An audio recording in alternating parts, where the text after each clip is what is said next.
900, between 900 and 1,300 human beings killed in 2023, the first year of Tifnumbu, or half year of Tifnumbu. In 2024, it is reported that it's a part of the 2,600 deaths reported from January 2023 to February 2024. So specific 2024 incidents like Ugboju, Kwande.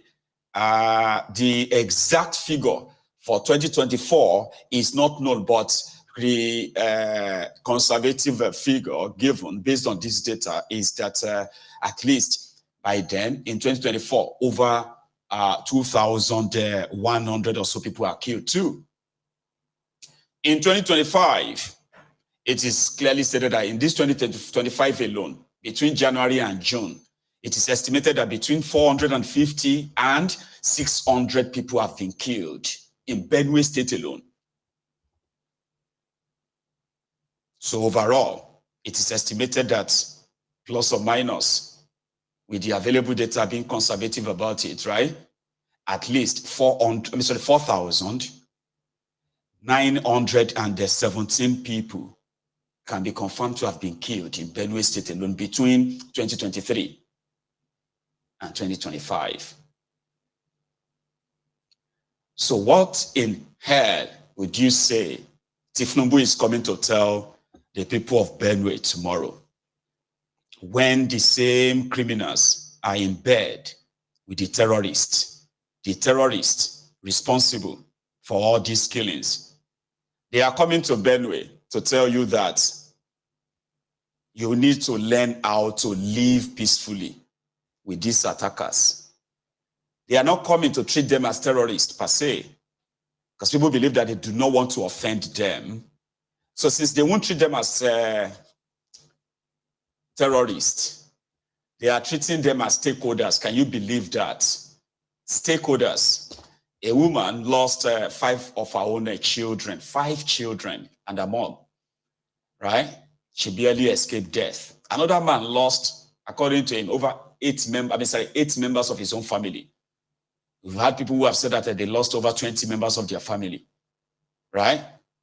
But somehow, you know, those who are killing them, they are partners or stakeholders. Can you say that to this guy? People, my family members, they died in this house, 11, and some died in the other store, 8. Some died here. My whole family members that died yesterday, day before yesterday, on that very day, there were 20. That is my own family members. I'm not talking about any other thing. That is my own family members.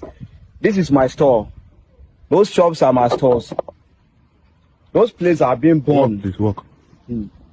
Those places, this place is being burned.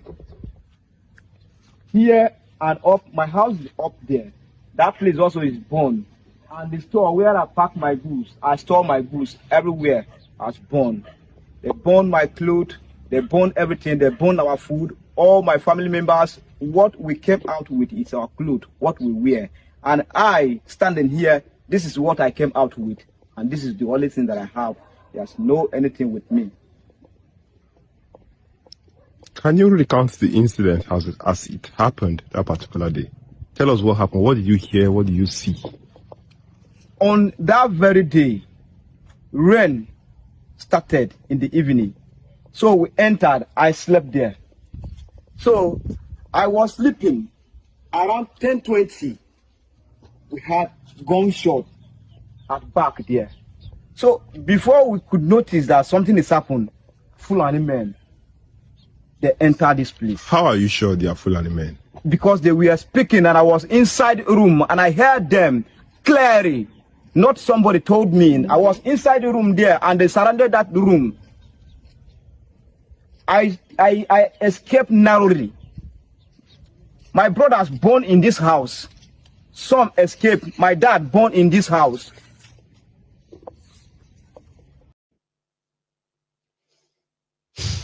That's an eyewitness. Somebody who survived the carnage. You know? But nobody is listening to him. Doesn't seem that anybody really cares that they want to hear him out. you know, and there are many like that. So all the deaths I listed earlier, if you come to think of it, they also have families that if you ask the government, what have they done to help those families? Nothing. Just this same show off. And then they said, even earlier said, it won't support self-defense. Should carry. And I think that would make some very good common sense. But where you have people who just decide to wake up because of sentiments and emotions that are attached, to what is happening with us and within us, I think we'll be rendering ourselves a bit more vulnerable. So I wouldn't advocate for self-defense. I would encourage us all to keep calling for community policing, because it's the only way, it's the only people from within the state and the local government who would understand what is going on with them. I just come to think of it, before now, here in the States,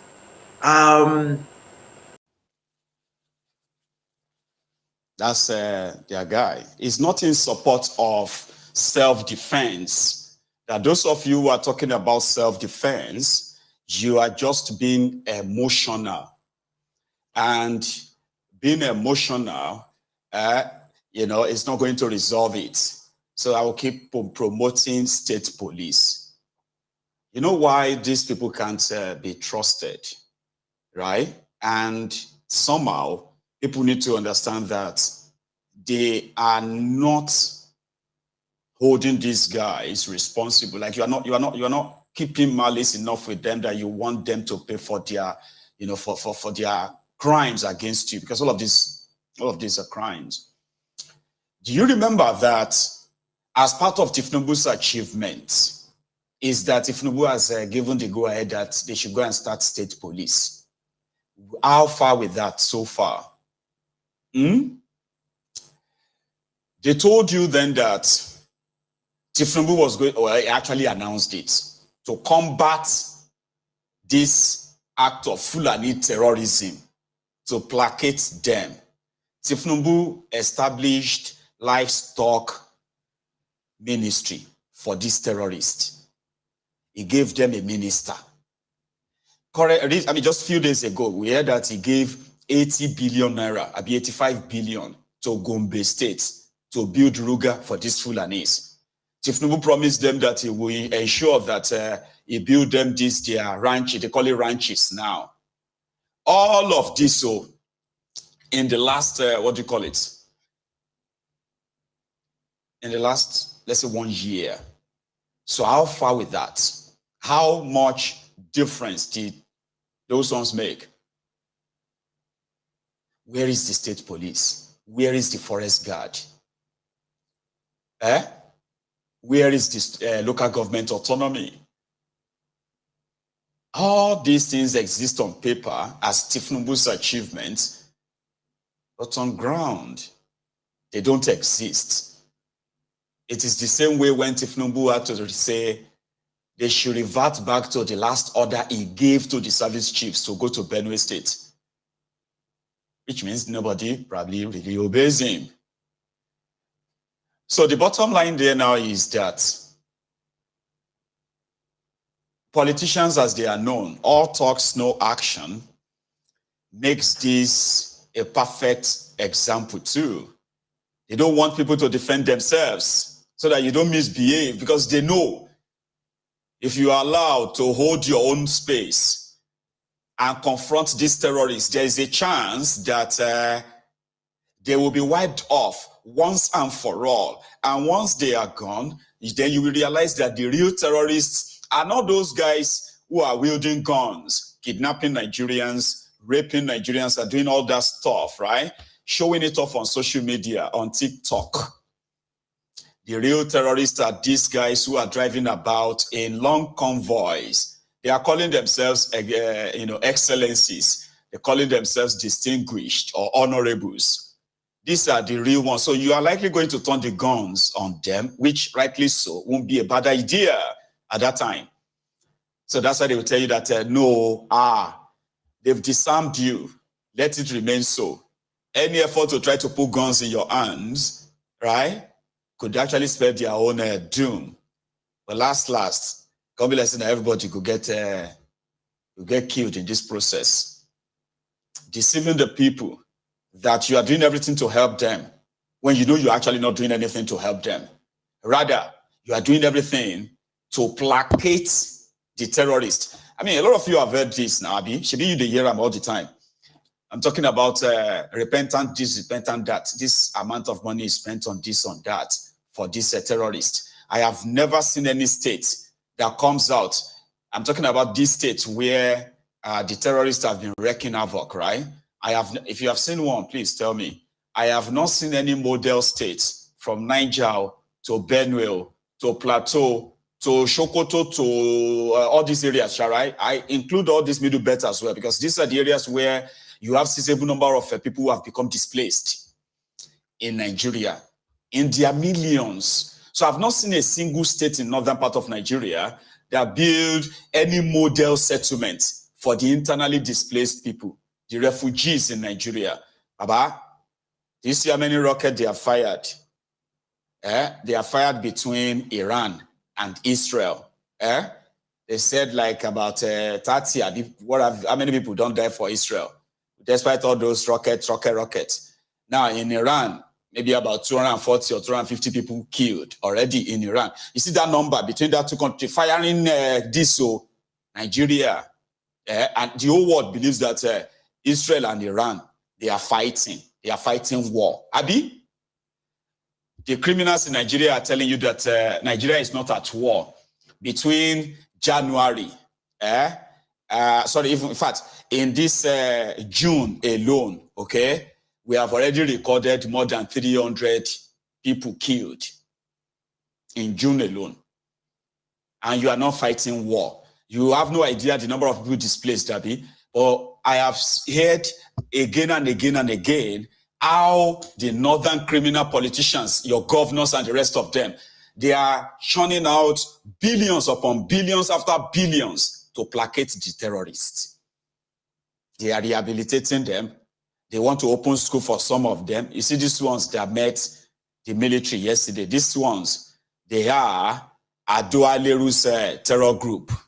This was how they were all holding their guns in the presence of the Nigerian army that declared them wanted, right? Today, Katsina state government is planning to spend billions of naira to set up schools for them once they have repented. I have never seen anywhere they will say, in Sokoto, in Borno state, okay, I think Borno state is probably like a good example. I take that back though. You know, as much as I know that guy is also a con man, so to say, but let's give that to him. Because I have seen settlements built. I have seen them give food there, right? Okay, which is good. Now, you see them spend billions. When you accumulate all of that money together, right? When you put them together, you realize that they spend hundreds of billions trying to placate terrorists than they are doing to rehabilitate their victims in Nigeria. So Kalu is coming to Benue State tomorrow. I want to see what you in Benue actually feels about that. You hear what I mean? So I will take a short break. That's part of me testing this. And I'm also on TikTok, by the way. So I'll take a short break and I will be back maybe in another 2 minutes, okay? Just let's run in this, right? I'll be right back.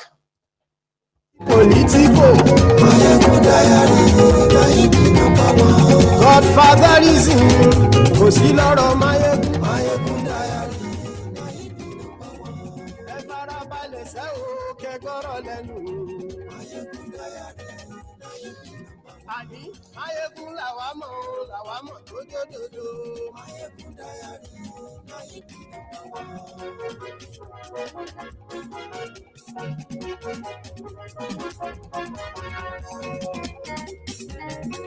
àní ẹ̀sùn rà kì í. máyégún ti dé.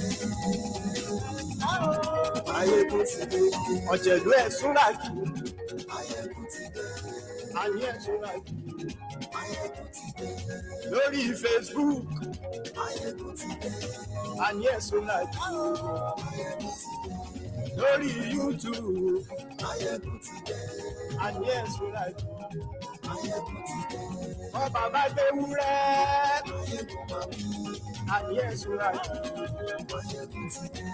jíjó ìgbádìyẹ àní ẹ̀sùn láti pẹ̀sìdó bá rúfin o àní ẹ̀sùn láti gómìnà kówó jẹ àní ẹ̀sùn láti ọlọ́pàá tí ń darí bá àní ẹ̀sùn láti aṣòfin tí ń rúfin o àní ẹ̀sùn láti. Thank you very much. Yeah, my line is opened. That's the deal, right? The deal is that, it's going to be our open mic, meaning you have a shot at adding your own contribution. And thank you very much, Adams, Anisha. 15 people killed in Israel, 200 and what killed in Iran.